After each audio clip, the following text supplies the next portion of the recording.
नमस्कार और बनेगा स्वस्थ इंडिया के खास edition the young champions of hygiene में आपका स्वागत है।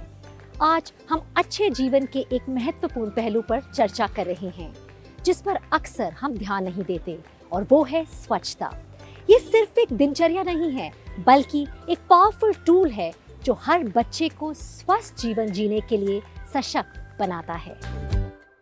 कल्पना करें, भारत के 28 राज्यों और 8 केंद्र शासित प्रदेशों के 30 मिलियन से अधिक छात्र स्वच्छता और स्वस्थ आदतों में सक्रिय रूप से भाग ले रहे हैं और इसके महत्व को अपना रहे हैं। सीधे शब्दों में कहें तो डेटॉल हाइजीन ओलंपियाड देश का सबसे बड़ा हाइजीन ओलंपियाड है।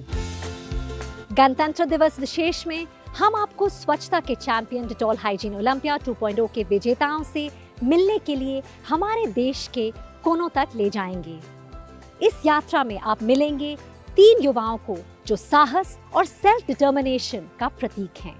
स्वच्छता साक्षरता में जानकारी की कमी को दूर करने के लिए ये ओलंपियाड 5 महत्वपूर्ण क्षेत्रों पर ध्यान केंद्रित करती है। घर पर स्वच्छता, स्कूल में स्वच्छता, पड़ोस में स्वच्छता, व्यक्तिगत स्वच्छता, बीमारी के दौरान स्वच्छता।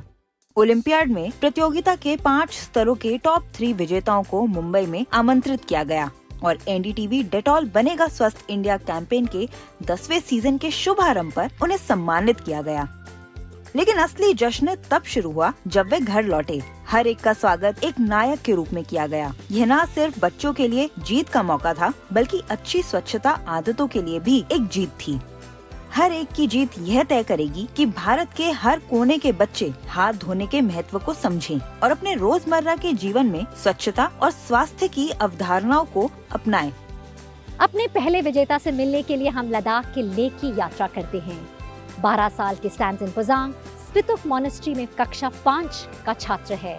आइए देखते हैं जो इनकी ये एफर्ट्स हैं किस तरह का बदलाव ला रही हैं।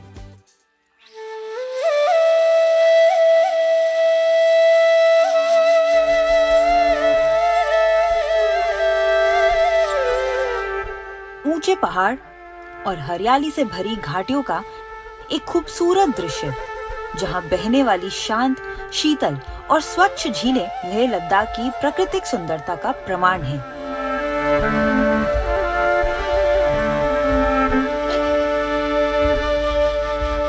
और इसी बीच हम लेह से करीब 8 किलोमीटर दूर स्पितुक के एक छोटे से गांव में पहुंचे।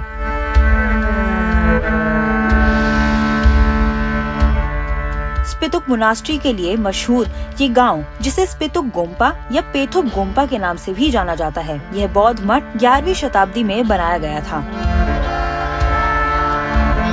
भिक्षुओं के लिए पूजा स्थल होने के अलावा ये मठ और स्कूल स्थानीय छात्रों की मदद करने में अपनी एक अहम भूमिका निभाते हैं।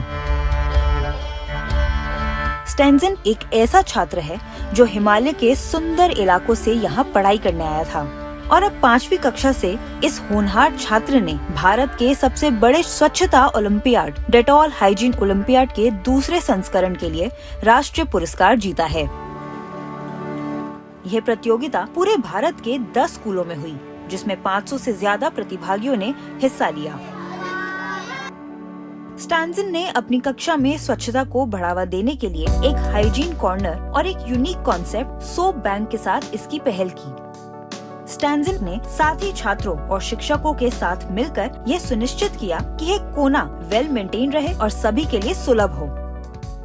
हमें कैसे हेल्दी रहना है, खाना खाते समय कैसे हाथ धोना है, कितने टाइम धोना है, कितने स्टेप होते हैं वो सिखाता हूँ। ब्रश कितने स्टेप होते हैं और ब्रश क्यों करना चाहिए, किस कारण, और हमें नील कटर क्यों करना है, क्योंकि हम खाना खाने से पहले हाथ धोएगा तो क्यों करना है। हम हेल्दी भी रहेंगे, ब्रश कर सुबह और शाम दोनों को करेंगे तो दांत भी नहीं सड़ेगा। एक वो काम है। और जो हम नहीं काटेंगे नील को, हमने सिनों को, उसका कारण यह है कि इसके अंदर जो जम्स है, जहाँ हम खाना खाते समय पूरा मुंह के अंदर चला जाता है, फिर हमें बीमार वैसा कुछ आता है। इसलिए क्योंकि इसके अंदर थोड़ा जम्स रहता है, खाते समय जम्स हमारे मुंह में चला जाता है, फिर हमें जैसे बुखार जिम्मो कुछ ज़्यादा आता है। इसलिए हमें ये नील कटर दिया है जिससे हमारा सिर मुँह कट सकता है। हमारे स्कूल में डिटोल हाइजीन की ओर से यहाँ एक एग्ज़ाम हुआ, तो इसमें हमारे सारे बच्चे मतलब फर्स्ट से फिफ्थ तक सारे बच्चे ने मतलब भाग लिया। तो उसमें हमारे ये तंजीन पुसंग जो है वो मतलब सेकेंड पोजीशन पे तो सेलेक्ट हुआ। तो हम ये बच्चे लेके बॉम्बे चले गया, तो वहाँ मतलब इस बच्चे के लिए मतलब ये बहुत खुश नसीब समझता हूँ, क्योंकि ये पहली बार जहाज़ में चला, फिर वहाँ बॉम्बे में बड़े बड़े बिल्डिंग देखा। पहले तो ये दंग रह गया कि मतलब कहाँ पहुँच गया। तो मतलब ऐसे है कि मतलब ये बहुत एक्सपीरियंस है बच्चे के लिए।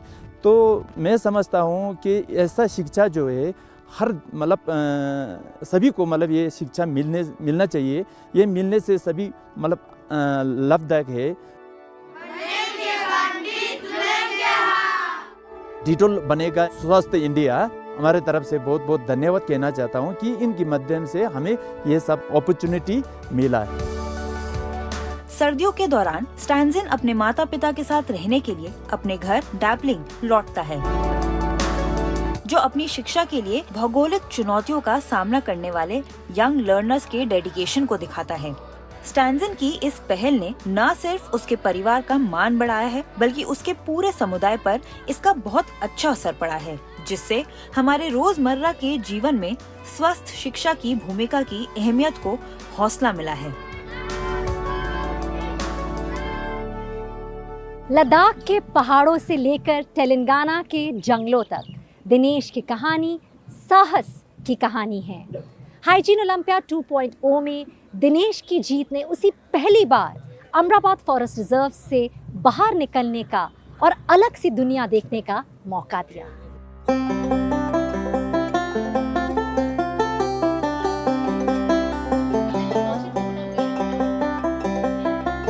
तेलंगाना के अमराबाद टाइगर रिजर्व के इस सरकारी स्कूल में संक्रांति ब्रेक से पहले स्कूल असेंबली की बैठक हुई, जो खास तौर पर आदिवासी बच्चों के लिए है।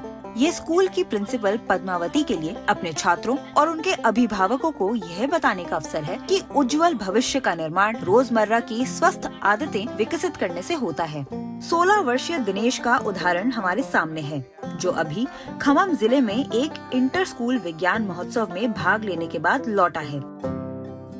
10वीं कक्षा का ये छात्र अपने साहस और सकारात्मक दृष्टिकोण के कारण दूसरे छात्रों के लिए एक आदर्श बनकर उभरा है। जब दिनेश की उम्र सिर्फ 2 साल थी, तब उसके साथ एक भयानक दुर्घटना घटी, जिससे उसका शरीर 70% तक जल गया था। उनके पिता ने कहा कि उनके बचने की उम्मीद बहुत कम थी। 3 महीने तक वह हैदराबाद के अस्पताल में था। उन्होंने कहा कि वह जिंदा नहीं रह पाएगा। मेरे पास पैसे नहीं थे, इसके बावजूद मैंने 8-9 लाख रुपए खर्च कर दिए, लेकिन वह गंभीर चोटों से उभर नहीं पाया। 2 साल तक वह बिस्तर पर ही रहा। उसका चेहरा, पैर, हाथ सब जल गए।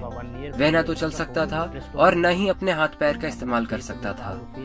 हम कुरनूल गए और उसका दोबारा ऑपरेशन कराया। अब वह थोड़ा बेहतर है। दिनेश ने एक छोटे बच्चे के रूप में भी बुरी स्थिति से जूझने की अपनी क्षमता दिखाई और जीवित रहा। लेकिन अगले साल एक और त्रासदी ने उसे तोड़ दिया। जब दिनेश सिर्फ 5 साल का था, तब उसकी मां का निधन हो गया।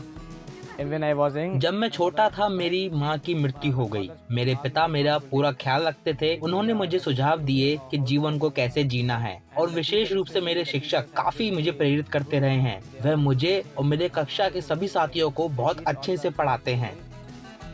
मन्नानूर में तेलंगाना राज्य कल्याण आवासीय शैक्षणिक संस्थानों के कर्मचारियों ने आदिवासी बच्चों के सर्वेक्षण के दौरान उसकी पहचान आउट ऑफ स्कूल बच्चे के रूप में की थी और उसे स्कूल में लाया गया। इसके बाद उसका जीवन बदल गया, लेकिन यह आसान नहीं था। दिनेश को न सिर्फ कॉस्मेटिक कारणों से, बल्कि कम से कम मोटर मूवमेंट के साथ काम करने में सक्षम बनाने के लिए कई सर्जरी से गुजरना पड़ा।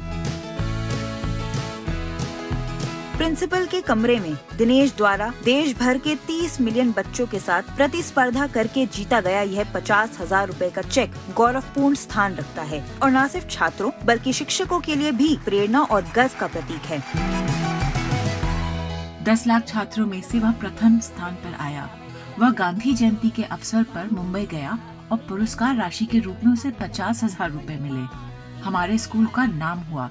इस लड़के को एक आदर्श के रूप में लेते हुए दूसरे चेंचू छात्र प्रेरित हुए कि उन्हें भी ऐसी ऊंचाई हासिल करनी चाहिए। शिक्षा बहुत जरूरी है और उन्हें पढ़ाई नहीं छोड़नी चाहिए। दिनेश ने डेटॉल हाइजीन ओलंपियाड जीतने के अपने सफर के दौरान जो सीखा उसे उसने अपने साथी छात्रों के साथ साझा किया है। उसने उनके साथ यह साझा किया है कि स्वच्छता और स्वास्थ्य के बीच एक महत्वपूर्ण संबंध है। मैं मुंबई गया था अपनी प्राइज मनी लेने। वहाँ पर बड़ी बड़ी बिल्डिंग देखकर मैं काफी सरप्राइज हुआ। हम सब जानते हैं कि वो शहर फाइनेंशियल कैपिटल से जाना जाता है। तभी मैंने सोचा कि मुझे अपने गोल्स भी हाई रखने हैं, लो नहीं। दिनेश का मंत्र सरल है, आप जो करते हैं उसका आनंद लें, चाहे वे शिक्षा हो, खेल हो, स्कूल हो, जिम हो या बस दोस्तों के साथ घूमना हो। हम जंगल के अभिभावक हैं। मैं भी आदिवासी कम्युनिटी चेंचू से बिलोंग करता हूँ। मैं अपनी कम्युनिटी के लोगों के लिए काम करना चाहता हूँ। मैं IAS ऑफिसर बनना चाहता हूँ जिससे अपनी कम्युनिटी को डेवलप कर सकूँ। Officer, I want to develop my community.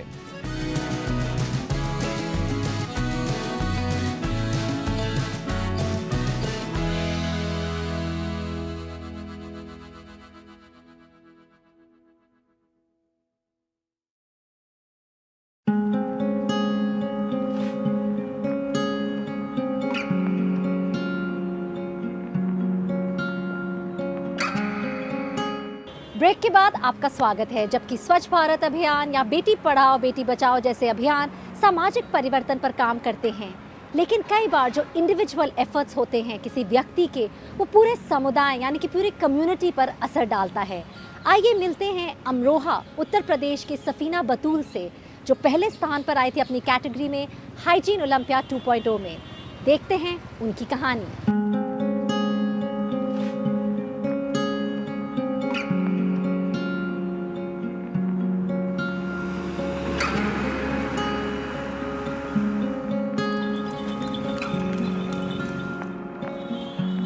Amroha यानी कमाल अमरोही का शहर, अमरोहा यानी जॉन एलिया का शहर, अमरोहा यानी दुनिया के 150 से ज्यादा वैरायटी के आम खिलाने वाला शहर।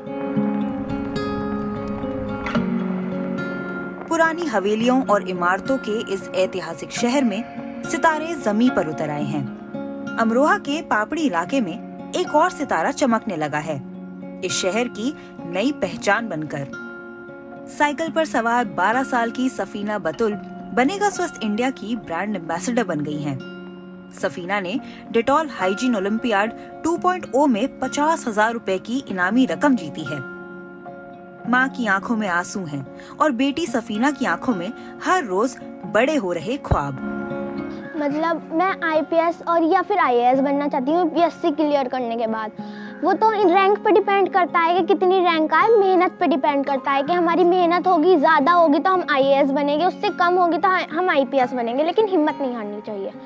तो मैं IAS या फिर IPS बन के ये करना चाहती हूँ, जैसे अमरोहा या फिर हमारे बस्ती में वैसे तो साफ़ सफाई रहती है, लेकिन कहीं कहीं कूड़ा होता है, जैसे कुछ लोगों के घर के पास या फिर कूड़ी वगैरह बन जाती है, वो कहीं पे लोग कूड़ा डालना शुरू करवा देते हैं। उसके लिए ट्रक वगैरह मैंश्योर करवाना और मतलब उसके लिए एक जगह वो करवाना, मतलब उसको अपने देश से निकाल देना चाहती हूँ। अपनी ये जो गंदगी होती है उसको अपने देश से निकाल देना चाहती हूँ। जी मुझे यकीन नहीं हुआ, लेकिन बहुत अच्छा हुआ कि मेरी बेटी ने मेरा नाम रोशन किया, माँ बाप का भी और पूरे ही नौगावा सादात का, यूपी का, अमरोहा का। सफीना के सपने बड़े तो हैं, लेकिन परिवार की मुश्किलें भी उतनी ही बड़ी नजर आती हैं।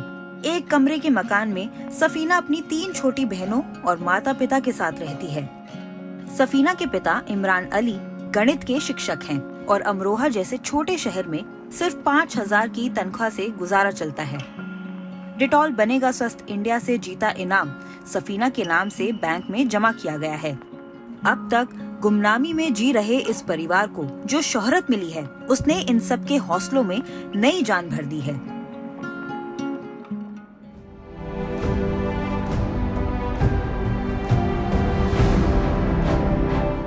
हम सोच भी नहीं सकते थे कि ये बच्ची इस हद तक चली जाएगी। तो हमारे पूरे ख़ानदान को और परिवार को इतनी खुशी और एक मसरत महसूस हुई कि हमको ऐसा लगा कि ये बच्ची जो है हमें बहुत आगे तक पहुंचाएगी और और अपने देश का नाम रोशन करेगी और अपनी छोटी बहनों को भी आगे ले जाएगी। इसी उम्मीद पे हम जी रहे हैं। हालांकि हम ये चाहते हैं कि इसका किसी अच्छी यूनिवर्सिटी में दाखिला करा दें ताकि ये पढ़ लिख के अपने मंजिल तक पहुंच जाए, बस ये चाहते हैं हम। मुझे बहुत खुशी हुई और पूरे अमरोहा में, नौगावा सादात में ऐसा पहली बार हुआ है और मुझे अपनी बेटी पे बहुत ज़्यादा गर्व है। बेटी ने मेरा नाम रोशन बहुत ज़्यादा किया। खेल के मैदान से लेकर पढ़ाई, सफाई, हाइजीन और सबको साथ लेकर चलने की जिम्मेदारी सफीना ने अपने कंधों पर ले रखी है। सफीना अपनी छोटी बहनों को पढ़ाती भी है और उन्हें छोटी छोटी बातों से बड़ा बनने का सपना भी दिखाती है। तो उसमें सबसे पहली चीज़ सफाई होती है। हम किसी भी धर्म में हैं, सफाई 5 तरीके की होती है। पहली अपनी सफाई, दूसरी अपने आसपास की सफाई, तीसरा अपने घर की सफाई, चौथा अपने स्कूल की सफाई और 5वें जो बीमार लोग हैं उनकी सफाई। डिटॉल हाइजीन ओलंपियाड की जीत ने सफीना और उसकी 2 जुड़वा बहनों के लिए नौगांव सादात की तंग गलियों से मदरसा बाबुल इल्म का फासला आसान कर दिया है। ये बात तो स्कूल के शिक्षक और यहाँ तक कि वाइस प्रिंसिपल भी कहते हैं कि मदरसे के 110 साल के इतिहास में सफीना का नाम यहाँ के बेहद हुनरमंद बच्चों में शुमार होता है। तभी सफाई की उसकी कोशिशें यहाँ रंग लाने लगी हैं। इस बच्ची की वजह से पूरे मदरसे के बच्चों में एक सफाई अभियान शुरू हो गया है। सब अपने हाथों की, जिस्म की सफाई, खुद मदरसे की आपने देखा कि मदरसे में सब जगह सफाई का बहुत ज़्यादा ख्याल रखा जाता है और बच्चों को लगा कि खाली एजुकेशन और इल्म ही नहीं है बल्कि सफाई भी इंसान को आगे बढ़ाती है। सफाई, पढ़ाई, गांव, शहर और देश, ये सब एक ही मंजिल के कई मुकाम हैं। ये छोटी लड़कियां इस बात को बहुत जल्द समझ गई हैं और अब देशभक्ति के गीत गाकर भी सफाई का अलख जगा रही हैं।